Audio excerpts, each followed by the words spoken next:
commented on my July 1st Deep Creek Spillway video.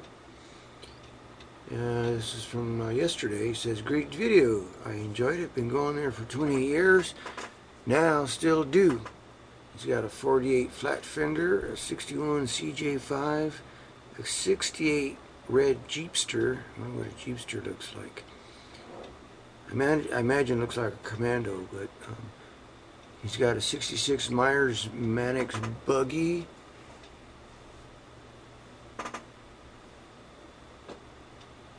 Anyway, says, see you down there sometime.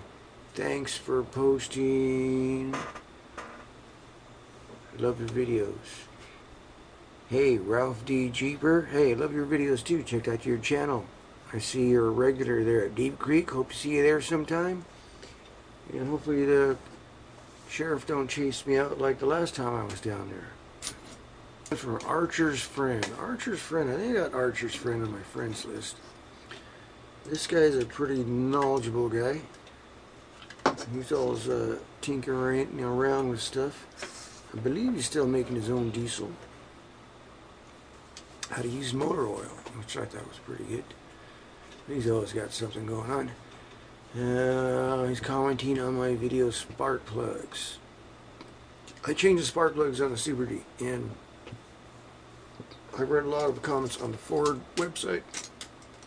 Ford truck enthusiasts. A lot of people having problems with their plugs blowing out. And the plug actually popping out somehow. I'm not sure how that happens. It hasn't happened to me. I've got 117 miles. I've got over 100,000 miles. I'm only on my second set of plugs. So, and I changed them myself, and I changed them very carefully.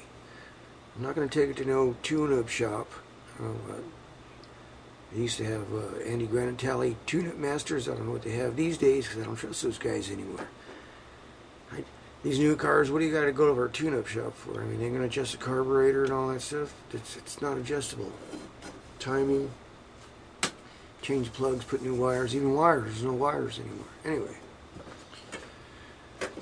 I make sure I put the plugs in, and I use anti-seize on the threads, and I carefully screw them in by hand, and I torque them like 12 pounds per square inch, 12 something. That's it. Don't have to over torque them things. I suspect that's what's happening on a lot of these engines. Get these new cars with alloy heads. You know, that's only my opinion. I mean, how else could you strip out a plug? I mean, why else would the plug strip out? Other than somebody over torquing it. Whoops! Shh, you'll never know. The guy drives away, it runs good for a while. All of a sudden, yeah. So anyway, he says here, oh, another thing is plug coils going bad. You know, they're coil packs. One coil for each plug, and I got 10 of them. I also got this same comment from Chrome Body. No, not the Chrome Body. Oh. Yeah, I got this same comment from, or a similar comment relating to the same subject from DIRTYOHGEE.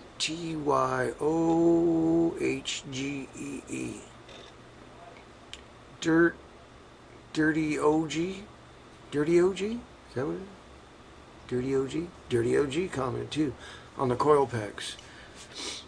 He had replaced all of his on his similar vehicle, Ford V10. But anyway, back to Archer's Friend. He says, lucky you have not had a plug blowout. I have a friend with this engine that has had problem after problem with plug stripping out the block and the coils going bad. He spent $9,000 on a new engine. Yikes. And still having problems. For that much, I told him I would have to put a Cummins 5.9 diesel in it and have the ultimate truck. Yeah, that Cummins 5.9 is a good engine. That's a well-proven engine. A lot better than the original Power Stroke, or was it the 6.8 Power Stroke? I was having head gasket problems. And it wasn't the Power Stroke engine, the International engine, that was having the problems. Because they use that in a lot of commercial trucks, and they weren't having that problem. The problem with head-blown gaskets on the diesel was the emission requirements. Yeah, the emission requirements for pickup trucks. To meet their emission requirements, they had to raise the engine temperature up, which put a lot of stress on the engine and blowing head gaskets. So, it's just for your information. Boy, 9,000 on a new engine. Holy smokes. And you guys want to go off-roading in October, I'm thinking of doing something like part of the Mojave Trail.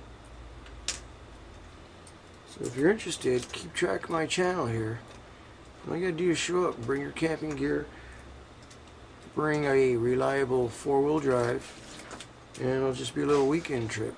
Meet up Friday night or Saturday morning. Be there to leave, and we'll go out and see the Desert Megaphone, and we'll follow the railroad tracks out there in the desert out to Sands, and then we'll cross the desert through Jackass Canyon, get on Cal Baker Road, cross over Cal Baker Road. We'll probably go out to the Mojave Road, Mojave Trail mailbox, check out the Frog Garden, see if we can find the gnomes. There's gnomes out there, you know.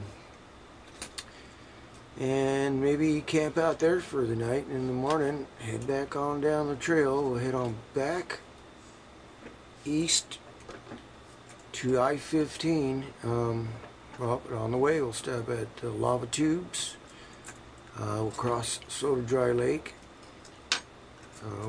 We can go hit Razor Road and hit the sand dunes there and play around in the sand dunes like Sunday. It all depends on how much driving you guys want to do. This can all be done in a day, but if you actually want to stop, relax for a day, for an evening or something. And Sunday, yeah, Sunday we out at Razor Road, play around in the dunes, and to leave, instead of leaving out Razor Road, we'll leave out Afton Canyon. This way you can see Afton Canyon, and on your way out, back to the 15 and head on home. So I want to get a I'm trying to make a map with the trail, with the mileage, to give you an idea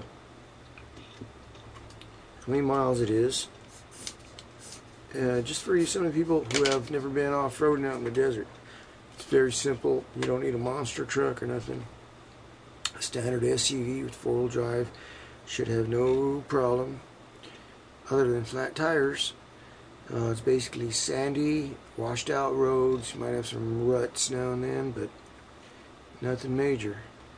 So if you're interested, keep track of the channel. I'm going to put the details up hopefully this week,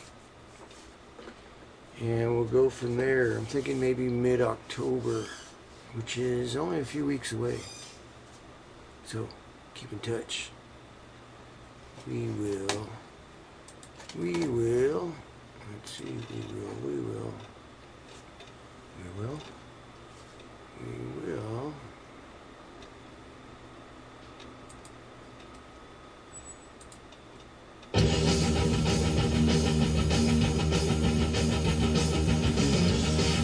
talk to you later.